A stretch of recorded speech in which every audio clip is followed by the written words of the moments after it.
Hello friends, my name is constant पागल और आप देख रहे हैं आपका अपना channel Kings of physics constant पागल। तो स्टार्ट करते हैं आज के टॉपिक से। आज का टॉपिक होगा हमारा आइसोस्पिन। तो फर्स्ट ऑफ ऑल हम बात करेंगे आइसोस्पिन होता क्या है, और सेकंड हम बात करेंगे आइसोस्पिन क्वांटम नंबर की हमें जरूरत किस लिए पड़ी। तो हमें पता है हमारे पास जो स्ट्रॉन्ग इंटरेक्शन होती है या फिर जो स्ट्रॉन्ग न्यूक्लियर फोर्स होते हैं वो चार्ज के ऊपर डिपेंड नहीं करते, और जैसे कि न्यूक्लियस के अंदर जो प्रोटॉन और न्यूट्रॉन होते हैं वो ऑलमोस्ट सेम होते हैं। अब ऑलमोस्ट सेम होने का क्या मतलब है, यहाँ पे जो प्रोटॉन और न्यूट्रॉन का जो स्पिन है वो स्पिन भी क्या होता है, सेम होता है, और इनका जो मास होता है वो मास भी अप्रोक्सीमेट क्या होता है, सेम होता है। इसलिए हम इनको एक वर्ड में क्या बोलते हैं, न्यूक्लियंस भी बोलते हैं। और जब ये स्ट्रॉन्ग इंटरेक्शन के अंदर पार्टिसिपेट करते हैं तो हम प्रोटॉन और न्यूट्रॉन के बीच में कोई डिफरेंस क्रिएट करके नहीं बता सकते, क्योंकि ये ऑलमोस्ट क्या है, सेम है। इनमें बहुत सारी सिमिलरिटी है। तो इनके अंदर डिफरेंस क्रिएट करने के लिए हमें एक क्वांटम नंबर की जरूरत पड़ी, जिसको हम क्या बोलते हैं, आइसोस्पिन क्वांटम नंबर बोलते हैं, या फिर इसको हम आइसोस्पिन बोलते हैं। और ये एक प्रकार की एब्स्ट्रैक्ट क्वांटिटी है, कोई फिजिकल क्वांटिटी नहीं है, एक टाइप की एब्स्ट्रैक्ट क्वांटिटी है। तो स्टार्ट करते हैं फर्स्ट पॉइंट से। आई होप आपको आइसोस्पिन क्वांटम नंबर समझ में आ गया होगा। एक बार फिर से बता देता हूं, जो हमारे पास स्ट्रॉन्ग फोर्स होते हैं वो चार्ज के ऊपर डिपेंड नहीं करते, और न्यूक्लियस के अंदर जो प्रोटॉन और न्यूट्रॉन होते हैं इनके अंदर बहुत सारी सिमिलरिटी होती है। लाइक इनका स्पिन सेम होता है, इनका जो मास होता है वो मास भी अप्रोक्सीमेट क्या होता है, सेम होता है। इसलिए हम इनको एक वर्ड में क्या बोलते हैं, न्यूक्लियंस बोलते हैं। और जब ये स्ट्रॉन्ग इंटरेक्शन में पार्टिसिपेट करते हैं तो प्रोटॉन और न्यूट्रॉन के बीच में डिफरेंस क्रिएट करना काफी मुश्किल हो जाता है। तो इनमें डिफरेंस क्रिएट करने के लिए हम एक क्वांटम नंबर लेके आते हैं, जिसको हम क्या बोलते हैं, आइसोस्पिन क्वांटम नंबर। तो स्टार्ट करते हैं फर्स्ट पॉइंट से। Proton and neutron having same spin and many similarity. तो जो प्रोटॉन और न्यूट्रॉन है इनका जो स्पिन होता है वो सेम होता है, और इनमें बहुत सारी सिमिलरिटी भी होती है। लाइक इनका जो मास होता है वो मास क्या होता है, अप्रोक्सीमेट सेम ही होता है। तो it is well known that nuclear force are charge independent. जो न्यूक्लियस फोर्स होते हैं वो चार्ज के ऊपर डिपेंड नहीं करते। मीन्स जो न्यूट्रॉन प्रोटॉन या प्रोटॉन न्यूट्रॉन या न्यूट्रॉन न्यूट्रॉन के बीच में जो बाइंडिंग फोर्स होता है वो क्या रहेगा, सेम रहेगा। Means binding force between neutron proton, proton proton and neutron neutron is same. तो न्यूट्रॉन प्रोटॉन, प्रोटॉन प्रोटॉन और न्यूट्रॉन न्यूट्रॉन के बीच में जो बाइंडिंग फोर्स लगेगा वो क्या रहेगा, सेम रहेगा। उसके बाद next point, the small difference in electromagnetic interaction. अब जो प्रोटॉन और न्यूट्रॉन है इनके बीच में स्मॉल सा डिफरेंस किस में होगा, जब ये इलेक्ट्रोमैग्नेटिक इंटरेक्शन करेंगे तब इनके बीच में स्मॉल सा डिफरेंस होगा। और स्मॉल सा डिफरेंस किस कारण से होगा, वो स्मॉल डिफरेंस होगा इनके चार्ज के कारण से। जो न्यूट्रॉन होता है वो न्यूट्रल होता है, जो प्रोटॉन होता है उसके ऊपर पॉजिटिव चार्ज होता है। तो इसके चार्ज के कारण इनकी जो इलेक्ट्रोमैग्नेटिक इंटरेक्शन होती है उस इलेक्ट्रोमैग्नेटिक इंटरेक्शन में स्मॉल सा डिफरेंस होता है। तो the small difference in electromagnetic interaction which arise due to difference in charge of proton and neutron. तो चार्ज के कारण इनकी इलेक्ट्रोमैग्नेटिक इंटरेक्शन के बीच में डिफरेंस होता है। तो so to distinguish them we assign a quantum number that is known as isospin. तो इनके बीच में डिफरेंस करने के लिए, इनके बीच में अंतर बताने के लिए हमने एक नया क्वांटम नंबर यहां पे लिया, जिसको हम क्या बोलेंगे, आइसोस्पिन क्वांटम नंबर। और जो आइसोस्पिन क्वांटम नंबर होता है वो ओनली ऑन हेड्रोन पार्टिकल्स के लिए होता है। तो so isospin assign for hadron particle only. उसके बाद हम नेक्स्ट पॉइंट देखते हैं। उसके बाद नेक्स्ट पॉइंट में क्या है, हमारे पास जो आइसोस्पिन होता है वो बेसिकली दो क्वांटम नंबर से मिलकर बना होता है। एक तो आई होता है और एक होता है I3। Generally isospin state is describe by two quantum number. जो फर्स्ट होता है वो I होता है और जो सेकंड होता है I3 होता है। I3 क्या होता है, थर्ड कंपोनेंट ऑफ आइसोस्पिन होता है, जिसको हम I3 से डिनोट करते हैं। और जिसकी जो पॉसिबल वैल्यू है, इसकी पॉसिबल वैल्यू कहां से कहां तक हो जाएगी, -I से लेके और +I तक इसकी पॉसिबल वैल्यू हो जाएगी।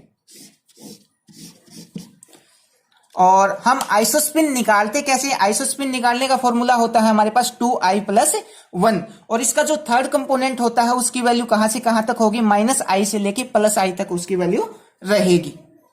उसके बाद हम नेक्स्ट पॉइंट पे बात करें तो जो आइसोस्पिन है वो सेम रहेगी किसके लिए, पार्टिकल्स और उनके एंटी पार्टिकल के लिए आइसोस्पिन सेम रहेगी। अब हम निकाल के बताएंगे आइसोस्पिन को हम कैसे निकालते हैं। और उसके बाद जो थर्ड कंपोनेंट है वो क्या हो जाएगा, रिवर्स हो जाएगा किसके लिए, एंटी पार्टिकल के लिए। मान लिया किसी पार्टिकल की आइसोस्पिन 1 आती है और उसकी जो आइसोस्पिन है वो भी 1 आती है, तो एंटी पार्टिकल के लिए उसकी जो आइसोस्पिन है या जो उसका आइसोस्पिन तो क्या रहेगी, सेम रहेगी, पर उसका जो थर्ड कंपोनेंट है वो क्या हो जाएगा, -1 हो जाएगा। तो अब हम मिजोन्स के लिए आइसोस्पिन निकाले तो फर्स्ट ऑफ ऑल मिजोन्स के अंदर हमारे पास क्या आता है, प्रोटॉन एंड न्यूट्रॉन आता है। पहले हम जो बैरियन पार्टिकल होते हैं, बैरियन पार्टिकल के लिए निकालते हैं, न्यूक्लियंस के लिए निकालते हैं, और जो आइसोस्पिन निकालने का फॉर्मूला होता है वो क्या होता है हमारे पास 2i+1। अब हम न्यूक्लियंस के लिए निकालेंगे तो न्यूक्लियंस क्या है हमारे पास, प्रोटॉन और न्यूट्रॉन, ये क्या होते हैं, डबलेट होते हैं। दो पार्टिकल है, एक प्रोटॉन और एक न्यूट्रॉन, तो इसको हम क्या बोलेंगे, डबलेट बोलेंगे। तो इसके लिए अगर हम आइसोस्पिन निकाले तो क्या हो जाएगा हमारे पास, ये हो जाएगा 2i+1 और डबलेट है तो इक्वल टू 2। इस 1 को हम उस तरफ लेके जाएंगे तो क्या हो जाएगा 2i = 2 - 1, और ये क्या जाएगा 2i = 1, और i की वैल्यू अगर हम यहां से निकालेंगे तो क्या आ जाएगा 1/2। तो ये हमने यहां पे इसके लिए आइसोस्पिन निकाल लिया, किसके लिए, न्यूक्लियंस के लिए। अगर हम अब बात करें इसके I3 कंपोनेंट की, थर्ड कंपोनेंट की, तो थर्ड कंपोनेंट की वैल्यू कहां से कहां तक होती है, -i से लेके +i तक। तो -i कहां तक हो जाएगा, I3 की वैल्यू हो जाएगी हमारे पास -i +1/2, और जो सेकंड हो जाएगी वो हो जाएगी -1/2। तो प्रोटॉन के लिए आइसोस्पिन कितना रहेगा, +1/2, और न्यूट्रॉन के लिए जो थर्ड कंपोनेंट है वो कितना हो जाएगा, -1/2। तो अब हम अगर प्रोटॉन के लिए आइसोस्पिन और थर्ड कंपोनेंट एक साथ लिखना चाहें तो कैसे लिख सकते हैं, उसको हम ऐसे लिखते हैं I और साथ में I3 कंपोनेंट। अब प्रोटॉन के लिए I की वैल्यू कितना है 1/2, तो यहां पे हम लिखेंगे 1/2, और आइसोस्पिन की वैल्यू कितना है प्रोटॉन के लिए 1/2, तो यहां पे भी हम क्या लिखेंगे 1/2। ये हमने लिख दिया यहां पे प्रोटॉन के लिए। अगर हम न्यूट्रॉन के लिए लिखें तो सेम एज इट इज हम न्यूट्रॉन के लिए भी लिख सकते हैं। यहाँ पे न्यूट्रॉन के लिए क्या आ जाएगा, न्यूट्रॉन के लिए भी हम ऐसे ही लिखेंगे I और साथ में I3, और I के लिए हम क्या लिख सकते हैं, I क्या है दोनों के लिए 1/2, तो इसको भी हम क्या लिखेंगे 1/2, और I3 की वैल्यू क्या आई है न्यूट्रॉन के लिए -1/2, तो यहां पे हम लिखेंगे -1/2, और इसको हम ऐसे लिख देंगे। उसके बाद अगर हम पाइयोन्स के लिए निकालें तो पाइयोन्स हमारे पास 3 होते हैं, π+, π- और π0, ये मिजोन्स पार्टिकल्स के अंदर आते हैं। तो इनके लिए अगर हम निकालें तो फॉर्मूला क्या रहेगा हमारे पास, सेम रहेगा 2i+1, और ये क्या है 3 पार्टिकल है तो ये क्या हो जाएगा, ट्रिपलेट हो जाएगा, तो = 3। अब 1 को उस तरफ वापस लेके जाएंगे तो 2i = ये 1 उस तरफ जाएगा तो 2 हो जाएगा, और i = क्या हो जाएगा हमारे पास 2/2। तो इसके लिए आइसोस्पिन आ जाएगी 1। तो मिजोन्स जो पाइयोन्स पार्टिकल है उसके लिए जो आइसोस्पिन है वो कितना आई है हमारे पास 1 आई है। अगर मैं इसका थर्ड कंपोनेंट निकालूं तो थर्ड कंपोनेंट फिर से -i से लेके +i हो जाएगा, तो ये क्या आ जाएगा +1, 0 और -1।